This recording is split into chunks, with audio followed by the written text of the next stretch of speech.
नमस्कार मंडळी, welcome back to my channel. पर्पलवरून पार्सल आलेला. विचार केला तुमच्यासोबत याची अनबॉक्सिंग करू देत, पण असं काही होईल मला याची अजिबातच कल्पना नव्हती. तर सगळ्यात आधी अनबॉक्सिंग केली. त्यानंतर सगळ्यात पहिला जो प्रोडक्ट आहे तो आहे डनलॉकचा 10% नायसिनामाइड. दुसरा प्रोडक्ट आहे मार्सचा मस्कारा. मी मार्सची ही ब्राऊन कलरची लिपस्टिक मागवली होती. कलर खूप छान होता, मला सगळा कलर आलेला म्हणून मी खूप हॅपी होती. त्यानंतर हा आणि पर्पलचा मिनी प्रायमर दिला आहे डेमोसाठी. त्यानंतर हा आहे एनवायबेचा फेस पॅलेट. इथेच गडबड झाली.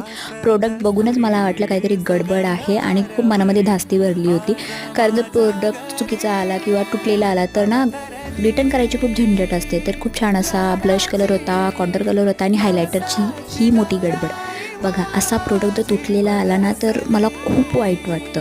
ठीक आहे, पूर्ण माझ्या अंगावर हा सांडला होता. तुम्ही बघू शकता कपडे घाण झाले. फिटमीचा हा कॉम्पॅक्ट पावडर घेतला आहे. मार्सचा हा आयशॅडो मागवला आहे. एनवायबीचा फेस पॅलेट आता रिटर्न करावं लागेल. मी चालली आता रिटर्नची रिक्वेस्ट टाकायला.